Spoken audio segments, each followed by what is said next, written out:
Yo, konnichiwa, gimana kabar kalian hari ini? Semoga sehat terus ya.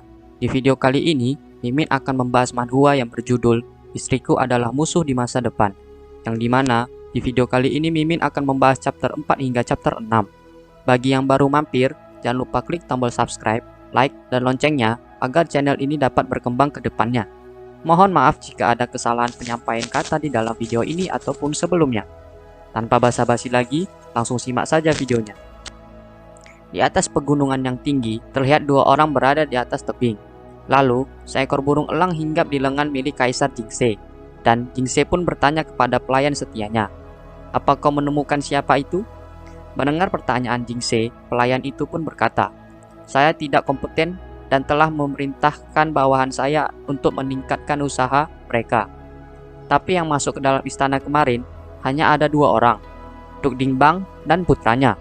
Mendengar perkataan pelayan tersebut, Jingse bertanya kembali, "Bagaimana situasi Tian Yazi sekarang?" Mendengar pertanyaan Jisinghe, pelayan itu berkata kembali, "Yang mulia, dia tidak berada dalam bahaya. Hanya sisa energi pedang di tubuhnya saja yang sulit dihapuskan." Lalu, tampak dari dalam sebuah gubuk tak berpenghuni, tampak seorang pria berambut putih sedang bertapa. Sampai-sampai, pria tersebut mengeluarkan darah dari mulutnya. Pria tersebut merupakan Master Pavilion Tian Yazi. Tian Yazi pun membuka matanya dan tersenyum sambil menyeka darah yang berada di mulutnya dan berkata, "Saya membuatmu khawatir, Yang Mulia." Jisinghe pun menghampiri Tian Yazi dan berkata, "Apakah orang yang melukaimu benar-benar sekuat itu?" Mendengar pertanyaan Jisinghe, Tian Yazi berkata, "Pihak lawan adalah seorang immortal. Dia adalah seorang pedang, dan aku hanyalah ikan. Saya beruntung tidak mati kali ini, tapi esensi sejatiku rusak parah. Aku khawatir jika perjalanan ke puncak immortal tersembunyi 2 bulan lagi." Mendengar perkataan Tian Yazi, Jisinghe pun bertanya kembali, "Apa kau tahu teknik sekte mana yang digunakan orang itu?" Mendengar pertanyaan Jisinghe, Tian Yazi pun menunduk sambil berkata, "Terus terang, saya percaya pihak lawan adalah anggota senior dari sekte Taiyi." Mendengar perkataan Tian Yazi, Jisinghe tampak tertegun dan berkata, "Sekte Taiyi? Jika seperti itu, aku akan bertanya pada niat mereka." Lalu, sang pelayan istana menghampiri Jisinghe dan berkata, "Yang Mulia, ini tidak bagus. Yang Mulia, Tuan Muda Zhao membawa pergi putri ketiga." Mendengar perkataan pelayan tersebut, Jisinghe melirik ke arah pelayan itu dan berkata, "Playboy sialan itu lagi, dia sama sekali tidak mempunyai tata krama. Ada banyak ahli di dalam istana, tapi mereka masih tidak bisa menangani satu orang, yang bahkan tidak mengetahui seni bela diri." Mendengar perkataan Jisinghe, pelayan tersebut pun tampak gugup sambil berkata, "Ini, para penjaga tidak berani melukai Tuan Muda Zhao. Tuan Muda mengatakan jika siapapun berani menghentikannya, dia akan menuliskan namanya di buku kecil." Zhao Jinyu pun menuliskan sesuatu di atas secari kertas, dan Zhao Jinyu pun mengancam para penjaga istana dengan berkata, "Cobalah, majulah, maju kalian. Siapa yang berani mendekat, aku akan menaruh namanya di sini." Melihat tingkah Zhao Jinyu, Muloso pun tampak takjub melihat Zhao Jinyu yang begitu berani dan bersemangat. Lalu, Zhao Jinyu pun menunjuk ke arah para penjaga sambil berkata, "Kau yang di sana, iya kau, dan kau juga, kalian semua akan mati." Mendengar perkataan Zhao Jinyu, para penjaga istana pun langsung tumbang sambil berkata, "Matilah aku, dia terlalu kuat, perutku sakit." Melihat para penjaga yang tampak menderita, Zhao Jinyu pun tersenyum sambil berkata, "Lemah sekali, ayo pergi, gadis kecil bodoh." Mendengar perkataan Zhao Jinyu, Muloso pun tampak kesal dan berkata, "Jangan panggil aku gadis bodoh." Mendengar perkataan Muloso, Zhao Jinyu pun mengusap rambut Muloso sambil berkata, "Baik-baik, jangan marah."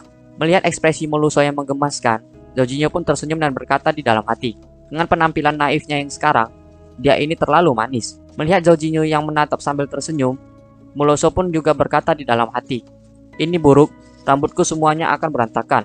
Dia juga terlalu terang-terangan." Lalu, Zhao Jinyu pun menggenggam tangan Muloso sambil berkata, "Ayo, mari kita pulang." Sesampainya di kediaman rumah Duk Dingbang, Zhao Jinyu pun berkata, "Ayah, aku kembali." Melihat kehadiran Zhao Jinyu, sang ayah, Duk Dingbang melempar anak panah yang tertempel secari surat ke arah Zhao Jinyu dan berkata, "Kau masih tahu cara pulang ke rumah?" Dengar perkataan Duk Dingbang, Zhao Jinyu pun menangkap anak panah tersebut dan berkata, "Apa ayah mempersiapkan hadiah untuk kepulanganku?" Zhao Jinyu pun membaca secari surat itu dan berkata, "Apa ini?" Isi dari surat tersebut adalah Playboys nomor 1 di dunia." Mendengar perkataan Zhao Jinyu, Duk Dingbang pun tampak marah dan berkata, "Seluruh istana kekaisaran tahu jika kau menculik putri ketiga. Apa kau tahu berapa banyak pejabat sipil dan militer yang akan dikeluarkan untuk masalah ini?" Mendengar perkataan Duk Dingbang, Zhao Jinyo pun berkata, "Aku merasa terhormat atas gelar ini. Pertama-tama, aku ingin berterima kasih kepada diriku sendiri atas kerja kerasnya selama setahun." Mendengar perkataan Zhao Jinyo, Duk Dingbang pun tampak kesal dan berkata, "Berhentilah bercanda. Lupakan. Untuk sekarang, mari kesampingkan masalah ini." Duk Dingbang pun memberi salam kepada Moluso dengan berkata, "Salam, Yang Mulia Putri." Dan Duk Dingbang pun melihat ke arah Moluso sambil berkata di dalam hati, "Persis seperti rumor yang beredar, putri ketiga memang sangatlah cantik. Sayang sekali, dia dilahirkan dengan keadaan bodoh." Lalu, Duk Dingbang pun berkata kembali kepada Moluso, "Aku sudah mempersiapkan cemilan untuk Yang Mulia. Seseorang, bawa Yang Mulia ke sana." Setelah Moluso pergi bersama seorang pelayan, Duk Dingbang pun menatap Zhao Jinyo sambil melipat kedua tangannya dan berkata, "Bocah, sekarang hanya ada kau dan aku. Katakan sejujurnya, apa yang kau lakukan tadi malam?" Mendengar perkataan Duk Dingbang, Zhao Jinyo pun tampak menghampiri perkarangan bunga mawar dan berkata, "Lupakan saja, aku gagal. Ini tidak bekerja." Mendengar perkataan Zhao Jinyo, Duk Dingbang pun terkejut dan berkata, "Kau tidak bisa membunuhnya. Orang seperti apa yang bahkan tidak bisa kau bunuh?" Duk Dingbang pun menatap lekat-lekat Zhao Jinyo dan bercerita tentang masa lalunya Zhao Jinyo. "Bocah ini sangat ceroboh, tapi aku tahu jika kemampuan seni bela dirinya sangatlah bagus. Bahkan aku tidak bisa melihat batasan kekuatannya. Setahun kemarin, perbatasan selatan dalam keadaan darurat.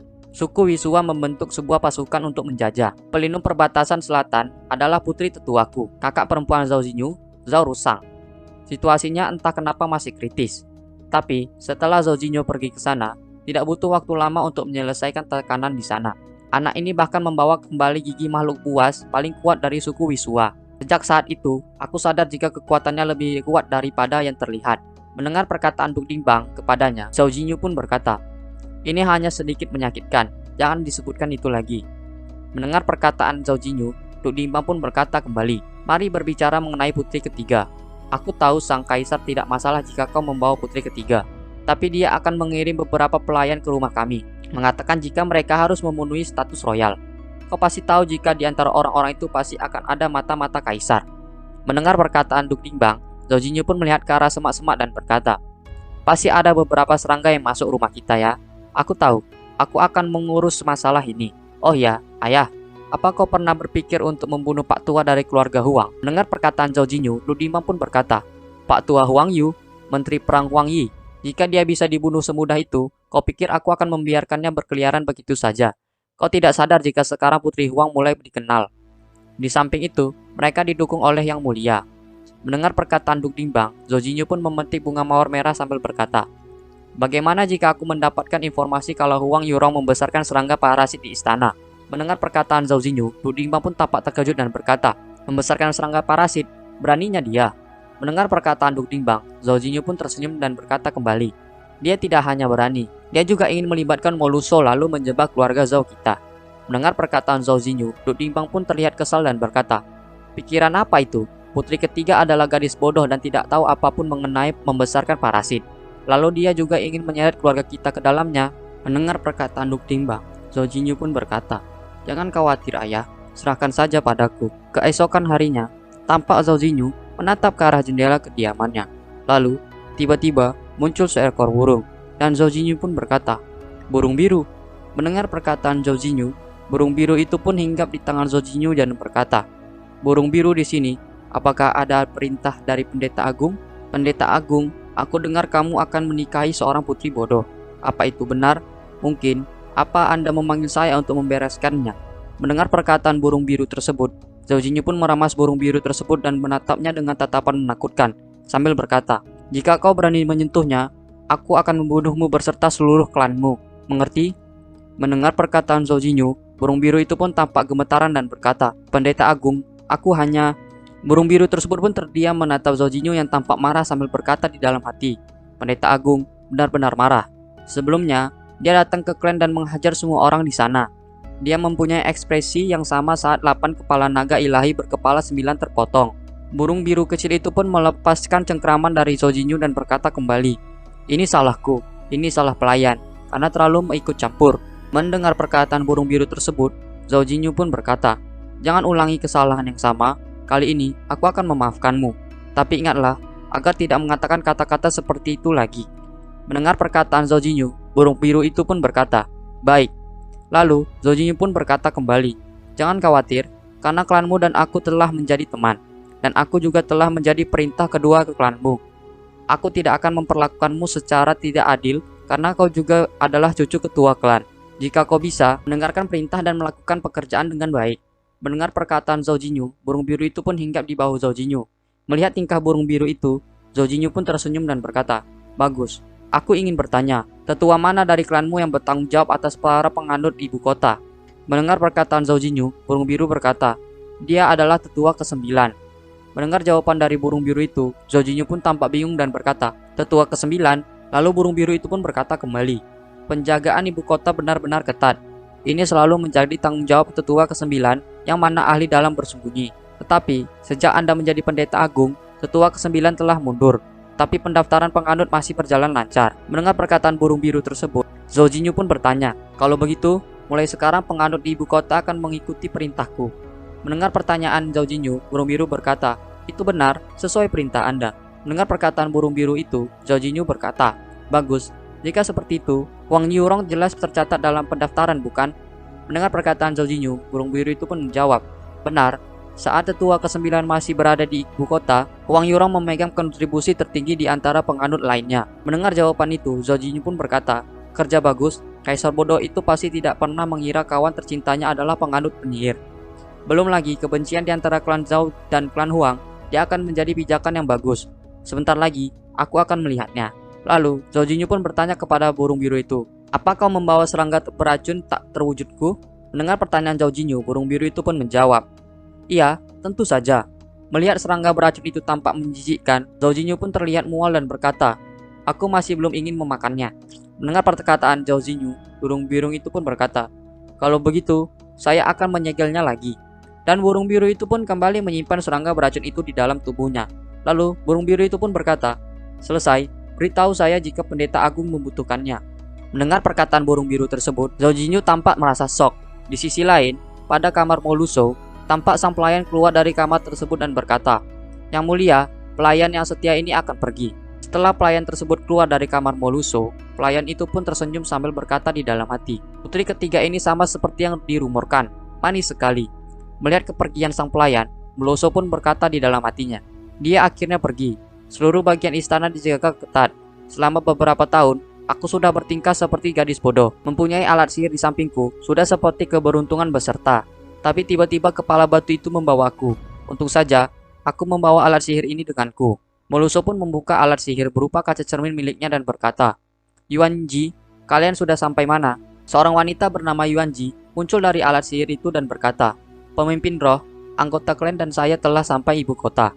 Kita akan bertemu dengan tuan ibu kota dalam beberapa hari. Jika ada hal lain, tambang Kalkedoni yang pemimpin beritahu sebelumnya telah ditempati oleh orang lain." Mendengar perkataan Yuan Ji, Moluso pun tampak terkejut dan berkata, "Apa?"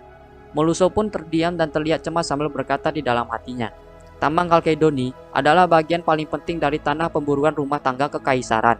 Ini seharusnya ditemukan oleh orang-orang dalam 7 atau 8 tahun lagi. Bagaimana tambang ini bisa ditempati oleh orang lain? Jangan bilang." Lalu Yuan Ji pun berkata kembali, "Tambang Kalkedoni sangatlah penting untuk klanku, para barbarian dari perbatasan selatan." Mendengar perkataan Yuan Ji, Moluso pun bertanya, "Perbatasan selatan? Apakah ini klan ilmu sihir?"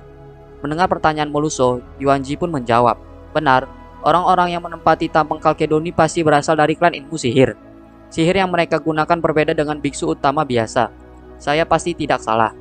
Mendengar perkataan Yuan Ji, Moluso pun terdiam dan berkata di dalam hati, "Klan ilmu sihir selalu mempunyai orang yang sembunyi di ibu kota. Jika benar mereka, maka masih ada kesempatan. Jika mereka tahu lebih awal mengenai tambang Kalkedoni di tanah perburuan rumah tangga kekaisaran, kelihatannya aku berpikir terlalu berlebihan. Ada sedikit perbedaan antara dua kehidupan. Tidak perlu berpikir terlalu jauh. Aku juga dengar jika Tian Yaji terluka karena seorang ahli. Ini sama sekali tidak mirip dengan kehidupanku sebelumnya." Lalu, Moluso pun berkata kepada Yuan Ji, "Kumpulkan semua anggota klan. Tambang Kalkedoni bisa meningkatkan bakat kultivasi. Kita harus mendapatkannya apapun yang terjadi. Tidak peduli siapapun yang mendukung mereka, tambang Kalkedoni, aku harus mendapatkannya." Mendengar perkataan Moluso, Yuan Ji pun berkata, "Yuan Ji telah menerima perintah. Dengan bantuan pemimpin, kita pasti akan mendapatkan tambangnya." Mendengar perkataan Yuan Ji, Moluso pun berkata, Aku tidak bisa ikut, kalian yang akan mengurusnya. Mendengar perkataan Moluso, Yuanji pun tampak bingung dan bertanya, kenapa? Mendengar pertanyaan Yuanji, Moluso pun berkata, tidak ada alasan khusus, hanya saja aku akan segera menikah. Aku tidak bisa pergi selama beberapa saat.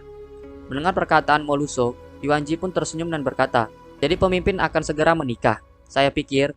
Lalu, Yuanji pun tampak tersadar dan berteriak. Mendengar teriakan dari Yuanji, Moluso pun berkata, pelankan suaramu, seseorang datang. Tiba-tiba, dari arah pintu kamar Moluso, Zhao Jinyu mendatangi Moluso sambil berkata, tuan muda ini telah datang. Melihat Moluso yang terduduk sambil memegang kaca bulat miliknya, Zhao Jinyu pun menghampiri Moluso dan berkata, aku tahu kamu sangat cantik, tapi kamu tidak perlu melihati cermin seharian kan? Zhao Jinyu pun mengewek cermin kecil milik Moluso dan berkata, tidak ada yang spesial dari cermin ini. Aku akan memberikanmu yang lebih baik. Mendengar perkataan Zhao Jinyu, Moluso pun tampak kesal dan berkata, ini adalah sesuatu yang ditinggalkan oleh ibuku. Mendengar perkataan Moluso, Zhao Jinyu pun mengembalikan cermin kecil milik Moluso sambil berkata, maafkan aku tidak tahu mengenai hal itu. Mendengar perkataan Zhao Jinyu, Moluso pun tersipu malu dan berkata di dalam hati, seperti yang kuduga, dia hanya ingin bertingkah baik. Dan Moluso pun kembali berkata, jangan khawatir, aku memaafkanmu. Mendengar perkataan Moluso, wajah Zhao Jinyu pun tampak memerah dan berkata, kelihatannya kamu sama sekali tidak menyentuh makanannya. Apakah ini tidak cocok dengan seleramu? Mendengar perkataan Zhao Jinyu, Moluso pun berkata, aku sedang menunggumu. Mendengar perkataan Moluso, Zhao Jinyu pun tampak bingung dan bertanya, kenapa menungguku? Moluso yang tersipu malu itu pun menjawab, bukankah itu suami istri? Itulah kenapa aku ingin memakannya bersamamu. Mendengar perkataan Moluso, Zhao Jinyu pun memegang dadanya dan berkata di dalam hati, sial, bagaimana aku bisa menahan keimutan ini? Lalu, Zhao Jinyu pun kembali berkata sambil memberikan sebuah bunga mawar kepada Moluso. Itu benar, malam ini akan ada festival Lentera. Kamu belum pernah meninggalkan istana, kan? Bagaimana jika kamu pergi bersama denganku? Mendengar perkataan Zhao Jinyu, Moluso pun terdiam dan berkata di dalam hati, dia mengajakku berkencan. Di sisi lain, sebuah ruangan pada istana, tampak seorang wanita sedang menulis di atas sebuah kertas. Wanita tersebut tampak terganggu dengan suara keramaian yang berada tak jauh dari istana. Wanita itu pun bertanya kepada pelayan istana, suara bising ini, apa terjadi sesuatu di luar sana? Mendengar perkataan wanita tersebut, sang pelayan pun berkata, kota sedang merayakan festival Lentera. Mendengar perkataan pelayan istana tersebut, wanita itu pun berjalan mendekati balkon istana dan berkata, festival Lentera? Mendengar perkataan wanita itu, pelayan tersebut pun berkata kembali, benar. Setiap tahun pada tanggal 15 Agustus akan diadakan festival pertengahan musim gugur. Masyarakat pun mulai merayakan festival Lentera sebagai simbol dari reuni dan untuk merayakan panen musim gugur. Mendengar perkataan pelayan tersebut, wanita itu pun berkata, jadi begitu, ini akan sangat kacau karena ada terlalu banyak orang. Pasukan mata-mata pemberontak akan mengambil kesempatan untuk membunuhku. Mendengar perkataan wanita tersebut, pelayan istana berkata, ini, festival Lentera sangatlah penting. Semua masyarakat akan menantikan hari ini. Jika Anda tiba-tiba menghentikannya, saya memohon pada Yang Mulia untuk memikirkannya kembali. Mendengar perkataan pelayan istana tersebut, wanita itu pun menatap sang pelayan itu sambil berkata, penting, lalu kenapa? Perasaan orang biasa tidak ada bandingannya dengan keselamatanku. Perintahkan seseorang untuk langsung membubarkan mereka.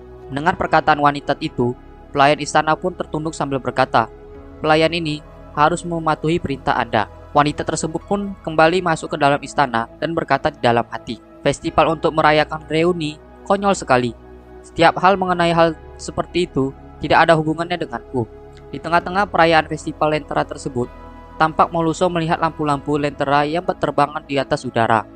Melihat lampu-lampu tersebut, Moluso berkata, cantik sekali. Jadi ini festival Lentera. Para preman kota yang melihat Moluso tampak berjalan sendirian, mereka pun berkata, hei, gadis rambut putih itu sepertinya dari klan asing. Jujur saja, aku mempunyai ide luar biasa. Kebetulan, aku juga. Mendengar perkataan para preman tersebut, Zhao Jinyu pun menghampiri mereka dan berkata, aku mempunyai pelajaran penuh hukuman di sini. Apakah kalian tertarik? Kemudian, para preman tersebut pun sudah terkapar lemas di sisi jalanan.